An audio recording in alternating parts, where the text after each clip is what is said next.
اپنی زندگی کے مقصد سے غافل ہیں، ان کو پتہ ہی نہیں کہ کیوں پیدا کیا گیا، کہ مجھے اللہ نے کیوں پیدا کیا، کیا کرنا ہے، میرا کام کیا ہے۔ یہ سوال ہم میں سے ہر ایک کو کرنا ہے۔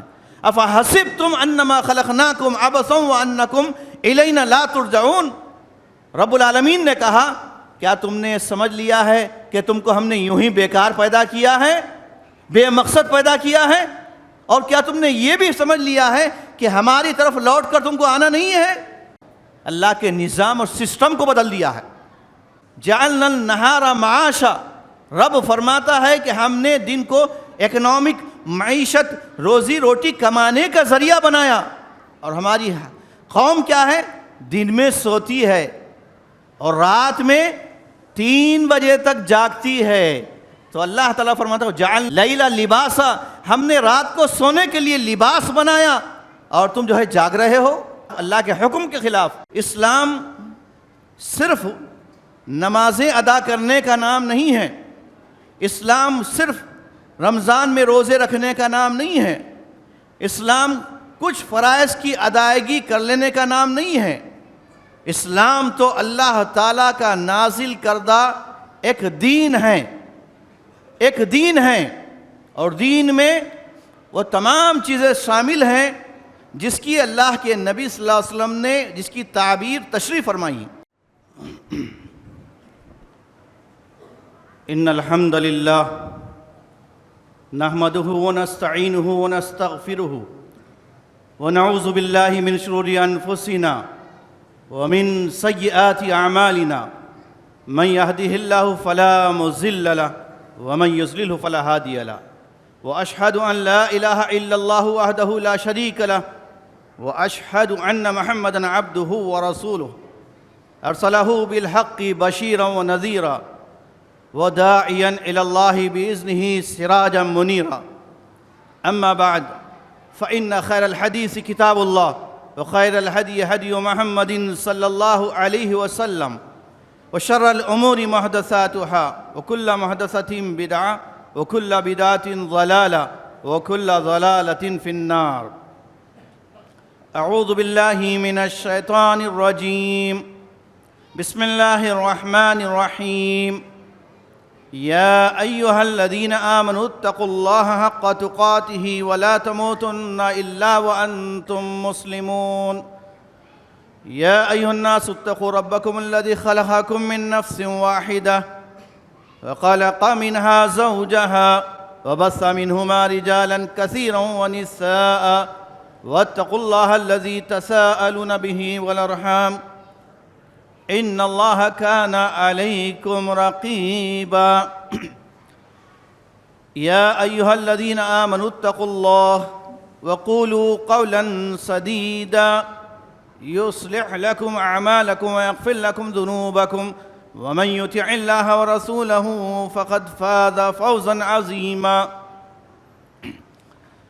تمام قسم کی حمد و ثنا، عظمت و کبریائی، بزرگی، برتری اللہ وحدہ لا شریک لہو کے لیے لائق و زیبا ہے، جس کے قبضے قدرت میں ہم تمام کی جانیں ہیں۔ محترم حضرات، اللہ تعالیٰ نے ساری انسانیت کے لیے جس دین کو نازل کیا اور پسند فرمایا وہ دین اسلام ہے، اور اسلام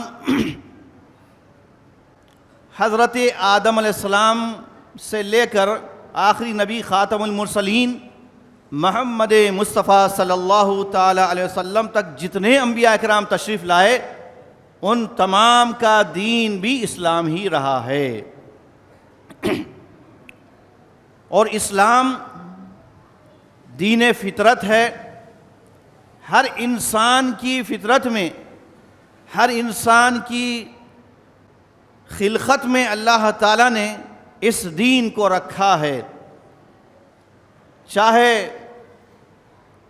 پیدا ہونے والا بچہ مسلم گھرانے میں پیدا ہو یا یہودی گھرانے میں ہو یا مشرک گھرانے میں ہو یا ہندو گھرانے میں ہو، جس گھر میں بھی بچہ پیدا ہوتا ہے یہ نومولود بچہ اصلاً اس کی فطرت توحید ہے۔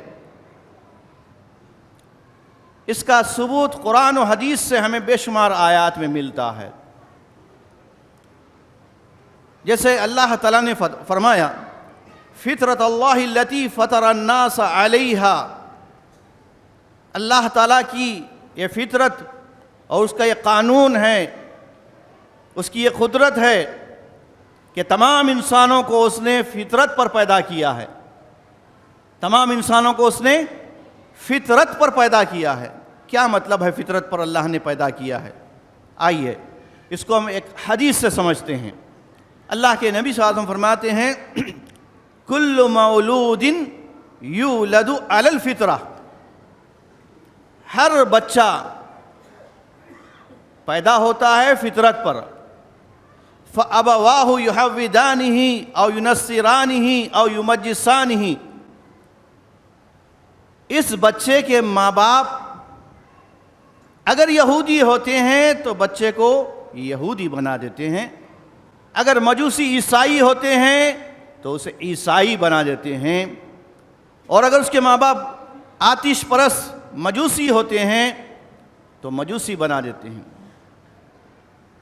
قرآن کی یہ آیت اور حدیث سے ہمارے سامنے ایک بات کھل کر آتی ہے کہ ہر انسان کا پیدائشی دین، پیدائشی مذہب وہ اسلام ہے اور وہ توحید ہے۔ اس بنیادی بات کو اب ذہن میں رکھیے۔ اس کے بعد آج کے حالات کا تھوڑا سا محاسبہ کیجئے، جائزہ لیجئے، تو پتہ چلتا ہے کہ آج اسلام کے تعلق سے جس قسم کی غلط فہمیاں پھیلائی جا رہی ہیں اور اسلام کے تعلق سے جو اس کی غلط تصویر پیش کی جا رہی ہے، اس میں ہم مسلمانوں کا بھی قصور ہے۔ کیسے ہے کہ مسلمانوں نے پہلے اپنے دین کو نہیں سمجھا، اسلام کو نہیں سمجھا۔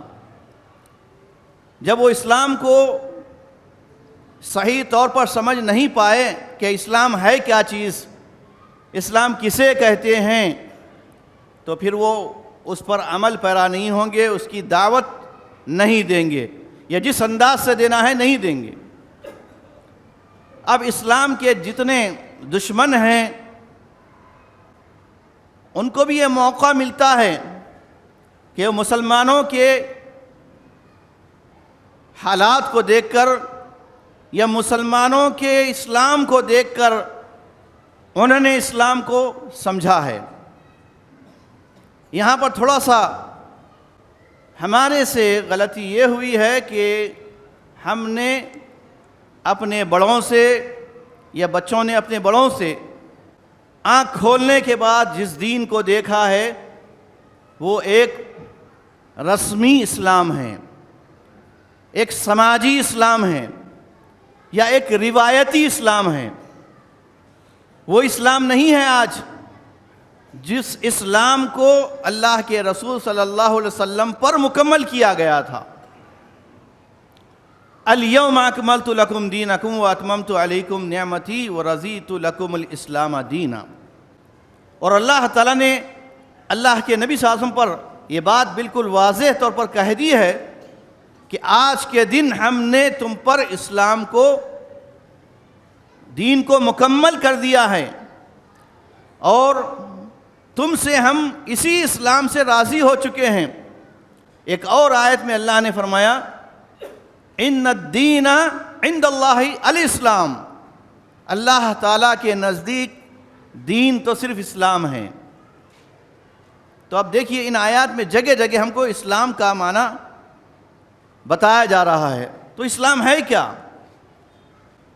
اسلام صرف نمازیں ادا کرنے کا نام نہیں ہے، اسلام صرف رمضان میں روزے رکھنے کا نام نہیں ہے، اسلام کچھ فرائض کی ادائیگی کر لینے کا نام نہیں ہے۔ اسلام تو اللہ تعالیٰ کا نازل کردہ ایک دین ہے، ایک دین ہے، اور دین میں وہ تمام چیزیں شامل ہیں جس کی اللہ کے نبی صلی اللہ علیہ وسلم نے جس کی تعبیر تشریح فرمائی۔ مثال کے طور پر حضرت جبرائیل علیہ السلام اللہ کے نبی کے پاس تشریف لائے۔ آپ میں سے اکثر کو حدیث جبرائیل یاد بھی ہوگی۔ جبرائیل علیہ السلام انسانی شکل میں نمودار ہوئے اللہ کے نبی صلی اللہ علیہ وسلم کے پاس، اور صحابہ اکرام بھی نہیں جانتے تھے کہ یہ کون ہیں، کیونکہ انسانی شکل میں آئے تھے۔ تو جبرائیل علیہ السلام تشریف لا کر اللہ کے نبی صلی اللہ علیہ وسلم کے بالکل قریب بیٹھ گئے۔ ایک طویل حدیث ہے۔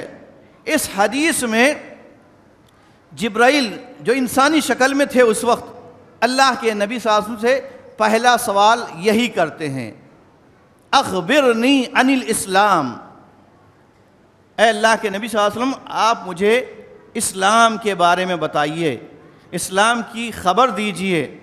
تو اللہ کے نبی صلی اللہ علیہ وسلم نے اسلام کا اس وقت جو معنی بیان کیا تھا، الاسلام ان تشہد ان لا الہ الا اللہ وان محمد رسول اللہ واقام الصلاۃ وایتاء الزکوٰۃ والحج وصوم رمضان، یہ 5 بنیادیں ہیں۔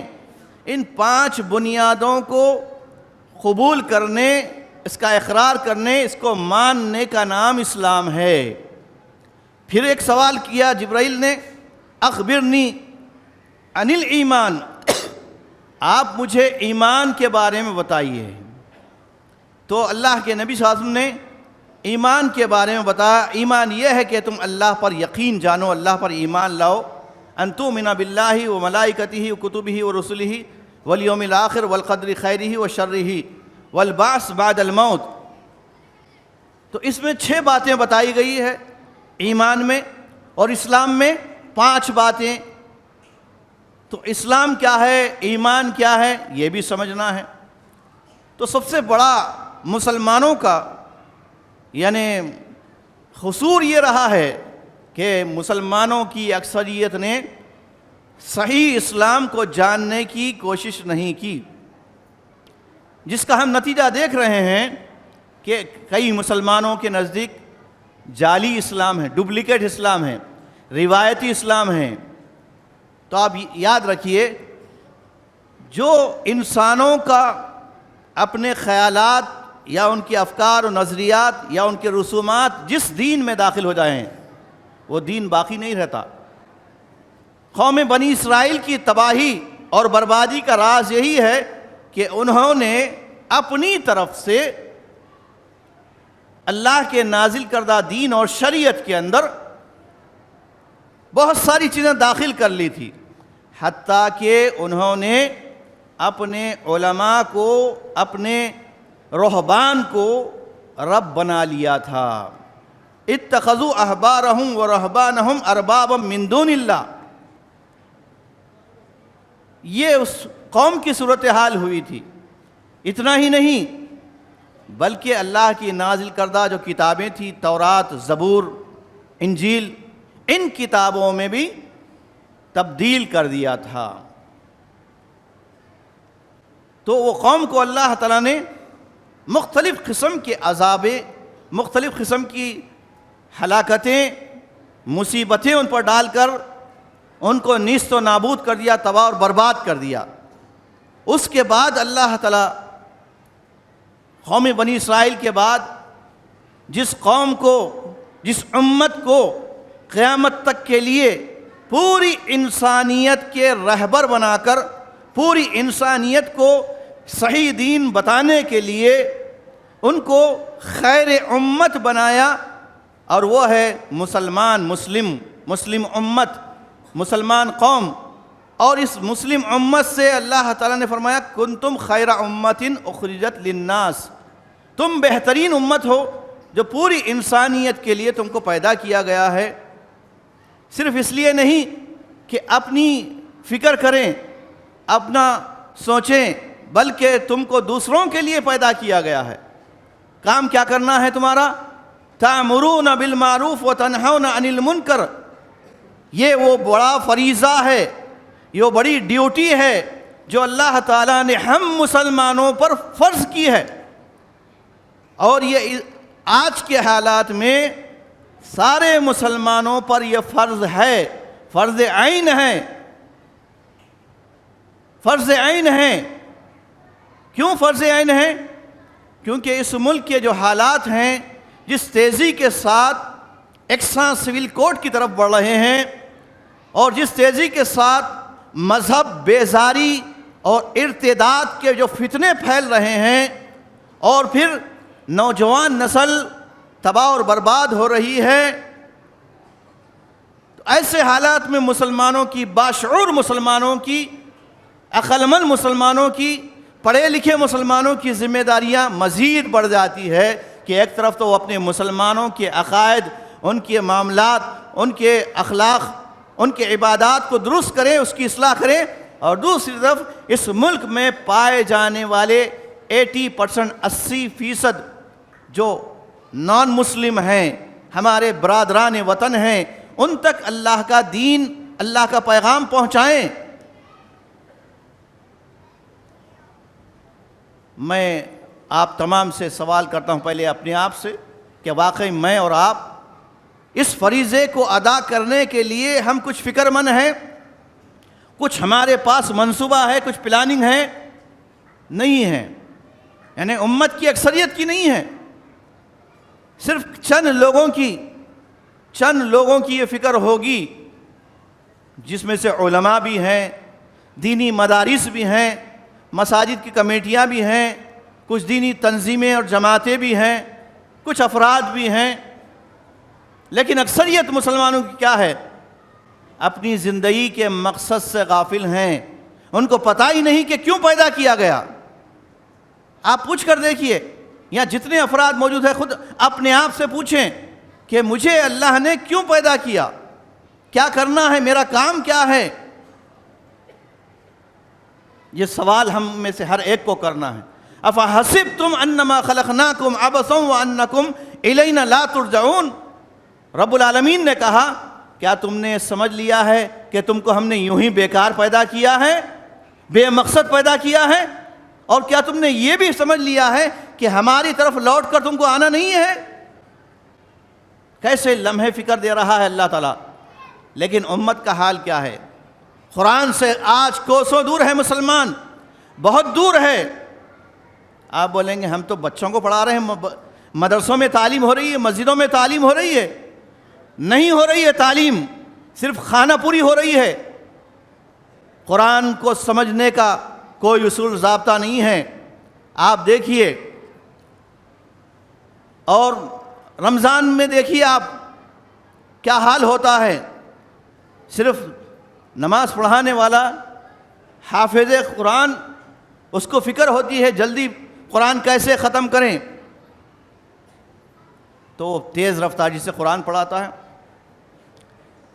رہا سال کے 12 مہینے میں 1 مہینہ قرآن سننے کا ہوتا ہے مسلمانوں کو، یعنی اس میں وقت نکالتے ہیں نا، لیکن صرف کھڑے رہتے ہیں۔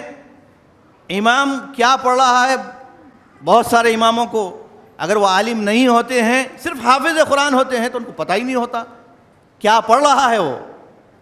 سننے والوں کو معلوم نہیں کہ کیا آیتیں پڑھی جا رہی ہے۔ تو ایسا قیامت تک اگر سنتے رہیں گے، ثواب تو مل جائے گا۔ قرآن کا سننا باعث اجر و ثواب ہے، اس کی تلاوت بھی ثواب ہے، اس کی سماعت بھی ثواب ہے۔ لیکن اللہ تعالیٰ نے اس قرآن کو کیوں نازل کیا؟ کیوں نازل کیا؟ یہ سوال نہیں کرتے ہم اپنے آپ سے۔ ایک اسٹوڈنٹ جب تک کتاب کو سمجھ کر نہیں پڑھتا، استاد کے پاس پڑھتا ہے، ٹیوشن جاتا ہے، سمجھ کے آنسر دیتا ہے ایگزام میں، تب وہ پاس ہوتا ہے۔ اور یہاں برسوں سے مسلمان قرآن پڑھ رہے ہیں، قرآن سن رہے ہیں، قرآن کی خوش الہانی سے قرات کی محفلیں ہو رہی ہیں، سب جھوم رہے ہیں، لیکن کوئی بندہ ایسا نہیں ہے الا ماشاء اللہ کہ کیا پڑھا جا رہا ہے اس کو سمجھیں۔ جبکہ یہی قرآن ہم کو بار بار کہتا ہے، پوچھتا ہے، افلا یتدبرون القرآن ام علی قلوب اقفالها، اے لوگو کیا تم قرآن میں غور نہیں کرتے، تدبر نہیں کرتے، کیا تمہارے دلوں پہ تالے پڑے ہوئے ہیں؟ اس کے باوجود بھی مسلمانوں کی اس کی ذری فکر نہیں ہے، ذری فکر نہیں ہے۔ آج جتنی تباہی ہم دیکھ رہے ہیں، اس تباہی کے پیچھے یقیناً امت کے باشعور طبقے کی لاپرواہی، غفلت کا نتیجہ ہے، اور یہی وجہ ہے کہ آج اسلام پھر اجنبی بن گیا ہے۔ اللہ کے نبی فرماتے ہیں بدأ الاسلام غریبا سیعود کما بدأ فطوبی للغرباء۔ اسلام جب اس کا آغاز ہوا تو وہ اجنبی تھا، اس کے بعد اسلام کا تعارف ہوا۔ مکہ مکرمہ اور مدینہ منورہ کہ 23 سالہ نبوی زندگی میں جتنا قرآن نازل ہوا، اللہ کے نبی صلی اللہ علیہ وسلم نے اس کو پریکٹیکل قرآن کو کیا کیا؟ اپنی زندگی میں نافذ کیا۔ اللہ کے نبی صلی اللہ علیہ وسلم قرآن کا چلتا پھرتا نمونہ تھے، تفسیر تھے۔ ایک شخص نے حضرت عائشہ ام المومنین رضی اللہ عنہا سے پوچھا کہ اللہ کے نبی صلی اللہ علیہ وسلم رات اور دن کیسے گزارتے تھے، نبی کے اخلاق کیسے تھے، نبی کے شب و روز کیسے گزرتے تھے؟ تو حضرت عائشہ رضی اللہ عنہا نے اس سائل سے کہا اما قرأت القرآن، اے شخص کیا تو نے قرآن نہیں پڑھا؟ کان خلقہ القرآن، جو کچھ نبی کے اخلاق، نبی کے اعمال، نبی کی عبادتیں، نبی کا طور طریقہ، نبی کی سنت، یہ سب کچھ قرآن کے مطابق ہے۔ جو کچھ اللہ کے نبی گزار رہے ہیں، کر رہے ہیں، وہ کیا ہے؟ قرآن ہے۔ کان خلقہ القرآن۔ تو آج امت کا رشتہ اس لیے قرآن سے، نبی کی سنت سے ٹوٹ گیا ہے۔ اب اگر بات کروں تو بہت طویل ہو جائے گی۔ ایک طرف تو حال یہ ہے کہ امت کے اندر، آج مسلمانوں کے اندر بے شمار فتنے ایسے تیزی کے ساتھ پھیل رہے ہیں کہ نوجوان نسل ایک طرف تو انٹرنیٹ کی تباہیوں سے اپنے عقیدے کو، اپنے اخلاق کو، اپنے کردار کو، اپنے جسم کو تباہ اور برباد کر رہے ہیں۔ دوسری طرف پڑھے لکھے لوگ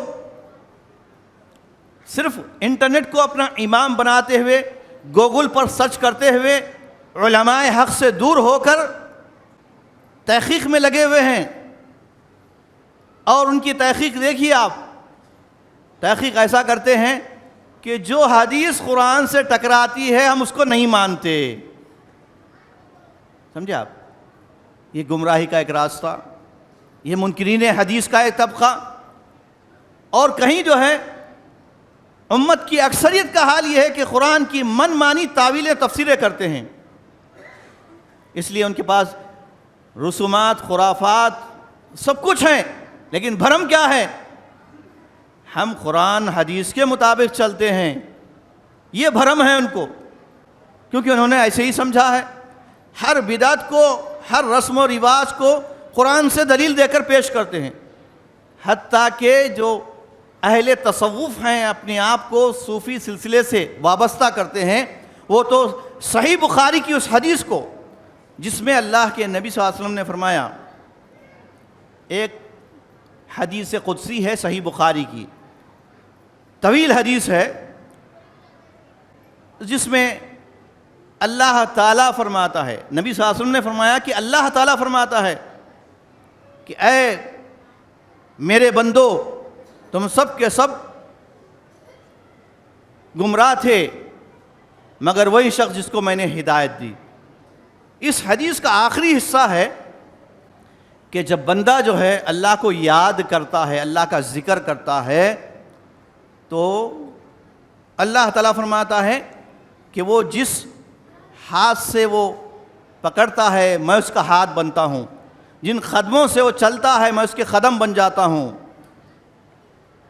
جب وہ مجھ سے مانگتا ہے تو میں اس کی دعا سنتا ہوں۔ تو دین کو اپنی عقل سے، حدیث کو اپنی عقل سے سمجھنے کا نقصان یہ ہوا امت کے اندر کہ صحیح احادیث کی بھی الٹی سیدھی تعویلیں کر کے تصوف کا ثبوت صحیح بخاری سے دیتے ہیں، بلکہ قرآن سے بھی دیتے ہیں۔ تو ہر گمراہ فرقہ اپنے گمراہی کی دلیل قرآن سے اور حدیث سے دیتا ہے، ان کے پاس یہ دلائل موجود ہیں۔ اب سوال یہ پیدا ہوتا ہے کہ ان فرقوں کو کیسے پہچانیں، ہم ان سے کیسے بچ کر اہدنا الصراط المستقیم سیدھے راستے پر کیسے آئیں، اس پر کیسے جمے رہیں۔ اس پر میں اپنی بات کو اختتام تک پہنچاتا ہوں بالکل مختصر انداز میں، کیونکہ وقت جمعے کا بہت مختصر ہوتا ہے، ساری باتیں نہیں آ سکتی اس میں، اس لیے اس منہج کو آپ سمجھ جائیے اور اپنے علماء حق سے پوچھیے۔ آپ قرآن کو، حدیث کو سمجھنے کے لیے اللہ تعالیٰ نے ایک کسوٹی، ایک معیار، ایک اصول، ایک ضابطہ مقرر کیا ہے، اور وہ قرآن میں موجود ہے، حدیث میں موجود ہے۔ وہ اصول و ضابطہ کیا ہے؟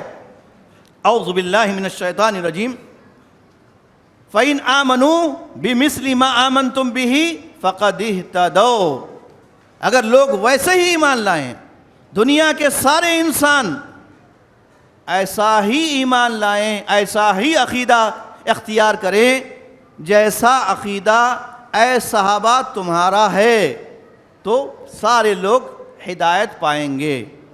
اس آیت میں بالکل کلیئر طور پر کہہ دیا گیا کہ جو انسان بھی صحیح دین کو سمجھنا چاہتا ہے، صحیح اسلام کو سمجھنا چاہتا ہے، تو وہ مسلمانوں کو نہ دیکھے، بلکہ کس کو دیکھیں؟ سابقون الاولون من المہاجرین والانصار، صحابہ اکرام رضوان اللہ تعالی علیہم اجمعین، جن کی رضامندی کی گارنٹی اللہ تعالیٰ نے اپنے کلام پاک میں دی ہے، رضی اللہ عنہ ورضوا عنہ، کہ اللہ ان سے راضی ہوا اور وہ اللہ تعالیٰ سے راضی ہوئے، اور ان کو اللہ تعالیٰ نے اپنے نبی صلی اللہ علیہ وسلم کی صحبت اور دین کی خاطر سلیکٹ کر لیا تھا، چن لیا تھا۔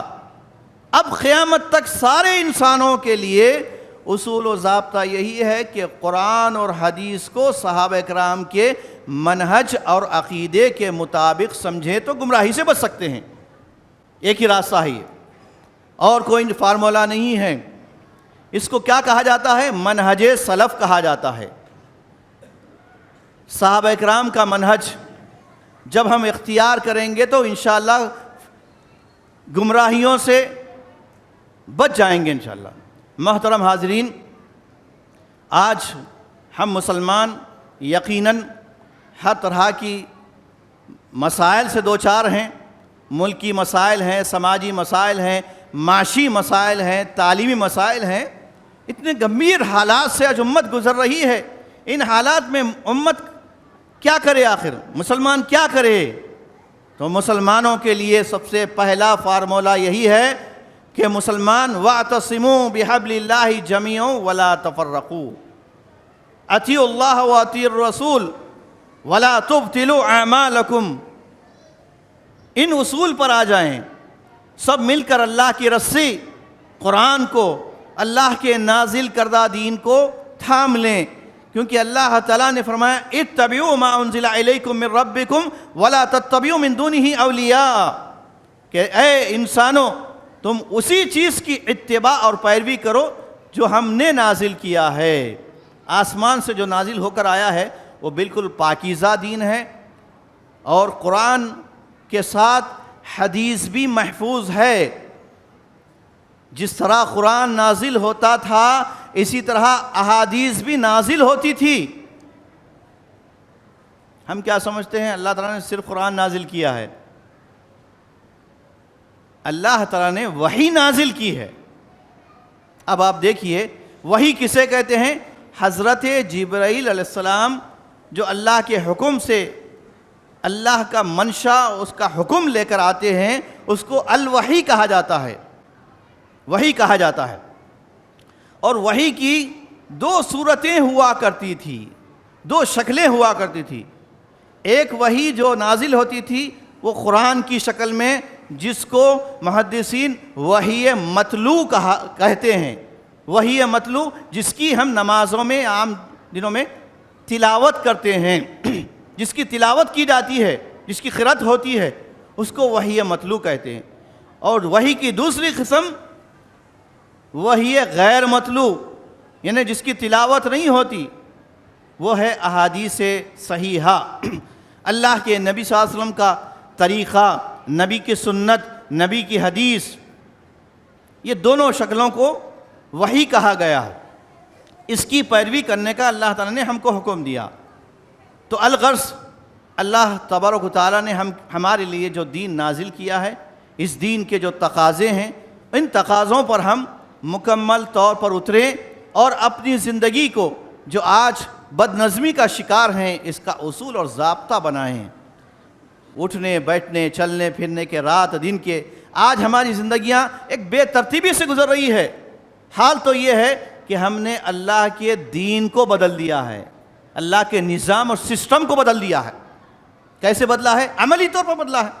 جیسے دن کو اللہ تعالیٰ نے جعلنا النہار معاشا، رب فرماتا ہے کہ ہم نے دن کو اکنامک، معیشت، روزی روٹی کمانے کا ذریعہ بنایا۔ اور ہماری قوم کیا ہے؟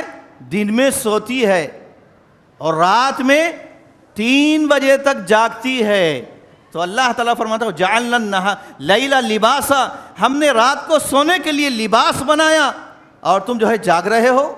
تو اللہ کے خلاف، اللہ کے حکم کے خلاف اپنے آپ پر ظلم کر رہے ہیں، اپنی آنکھوں پہ ظلم۔ یہ آنکھیں بھی اللہ کے پاس شکوہ کرے گی۔ الغرض ہم ہر ایک پر ظلم کرنے والے بن گئے ہیں، ظالم ہیں ہم، اپنے نفسوں پر ظلم کرتے ہیں، اپنے جسم کے اعضاء پر ظلم کرتے ہیں۔ سب سے بڑا امت کا ظلم تو یہ ہے، اللہ کے ساتھ غیروں کو شریک کرتے ہیں۔ سب سے بڑا ظلم ہے اس دھرتی پر، جو ناقابل معافی ہے۔ جب تک ایک مسلمان اگر یہ شرک کر رہا ہے تو وہ توبہ نہیں کر کے مرے گا، اگرچہ کہ اس کو معلوم ہو چکا ہے کہ شرک ہے، پھر بھی وہ توبہ نہیں کر رہا ہے۔ کیوں نہیں کر رہا؟ ہمارے بڑے ایسی چل کو آ رہی ہیں، ہم بھی ویسی چلیں گے، ہم اس کو نہیں چھوڑ سکتے، ہے نا ایسی۔ تو شرک نہ چھوڑنے کا ایک سبب کیا ہے؟ کذالک وجدنا آبانا یفعلون، ہمارے بڑوں سے ہم نے یہی سیکھا، ہم کو چھوڑیں گے نہیں تمہاری باتوں پہ، ہم تمہیں کتابی حدیث قرآن سنا لو۔ یہ امت کا حال ہے۔ تو ہم ان کے حق میں بھی دعا کریں، کوشش کریں، کیونکہ ہماری کوشش ہونی چاہیے۔ اللہ کے نبی صلی اللہ علیہ وسلم نے خیبر کے موقع پر حضرت علی رضی اللہ عنہ کو ایک بات فرمائی تھی، کہا کہ اے علی، آج تو اسلام اور کفر کی جنگ ہو رہی ہے نا، ادھر مسلمان ہیں اور ادھر کفار اسلام کے دشمن ہیں۔ میدان جنگ میں کیا ہوتا ہے؟ صرف غزوہ ہوتا ہے، مار پیٹ ہوتی، قتل و قتال ہوتا ہے۔ لیکن قربان جائیے اللہ کے نبی صلی اللہ علیہ وسلم پر، رحمت عالم پر، ایسے موقع پر بھی، جنگ کے موقع پر بھی اللہ کے نبی صلی اللہ علیہ وسلم نے انسانیت کو بچانے کی، جہنم کی آگ سے بچانے کی، ہدایت کی طرف لانے کی، دوزخ کی آگ سے بچانے کی کتنی چنتا اور کتنی فکر تھی۔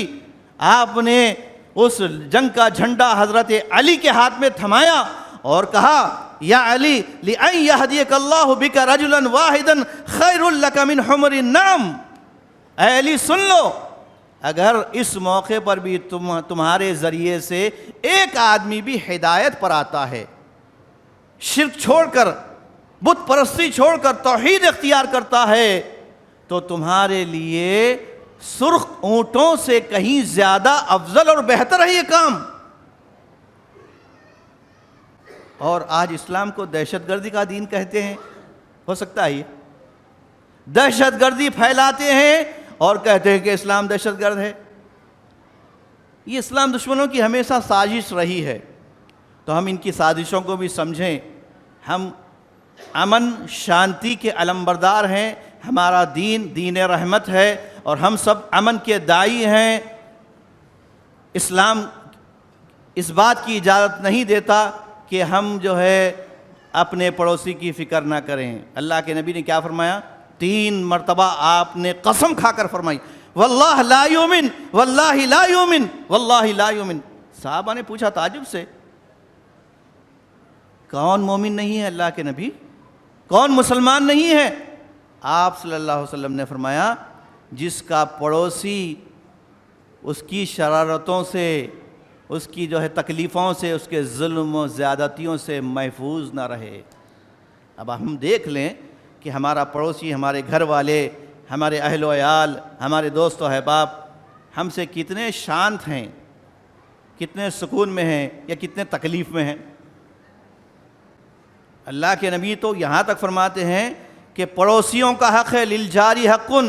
آپ نے اتنی وصیت فرمائی، صحابہ کو تعجب ہو گیا کہ یہ پڑوسیوں کو اللہ کے نبی میراث میں حصہ مقرر کر دیں گے۔ تو اسلام کوئی ایسا نہیں ہے کہ ہم چند چیزیں کر لیں بس پاس ہو جائیں، نہیں۔